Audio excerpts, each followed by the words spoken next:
देशभक्ती, त्याग आणि राष्ट्रीय चेतनेचं प्रतीक असलेल्या वंदे मातरम या गीतानं सांस्कृतिक राष्ट्रवादाच्या विचाराला जागृत केलं. अमित शहा.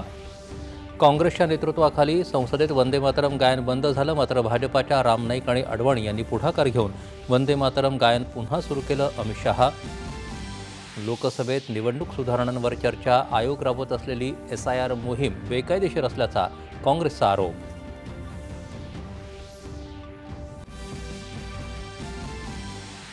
रालोआच्या संसदीय पक्षाच्या बैठकीत पंतप्रधान नरेंद्र मोदी यांनी सर्व खासदारांना जनतेचं जीवनमान सुधारण्यासाठी काम करण्याचं आवाहन. इंडिगो विमान कंपनीनं वेळापत्रकाचं पालन कार्यक्षमतेनं न केल्याबद्दल त्यांची सर्व क्षेत्रामधील विमानांची उड्डाणं 5% कमी करण्याचे नागरी विमान वाहतूक महासंचालनालयाचे निर्देश. आपल्या देशाला लाभलेली लोकशाहीची रचना अत्यंत सुंदर. या लोकशाहीची जिवंत ओळख करून देणारा संसदीय अभ्यासवर्ग ही युवा पिढीसाठी एक उत्तम संधी. मुख्यमंत्री देवेंद्र फडणवीस. राज्य सरकारचं महिला सक्षमीकरणा इतकंच महिलांच्या सुरक्षिततेलाही प्राधान्य.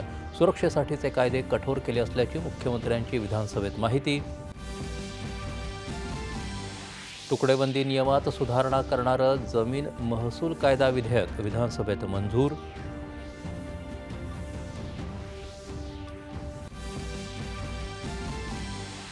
मुंबईत CSTMT रेल्वे स्थानकाच्या नवीन पुनर्विकास आराखड्यामध्ये स्थानक परिसरात छत्रपती शिवाजी महाराजांचा अश्वारूढ पुतळा उभारला जाईल. मुख्यमंत्र्यांनी केलं स्पष्ट.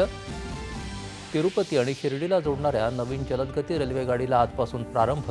रेल्वे राज्यमंत्र्यांनी दूरदृश्य प्रणालीच्या माध्यमातून हिरवा झेंडा दाखवून केलं रवाना.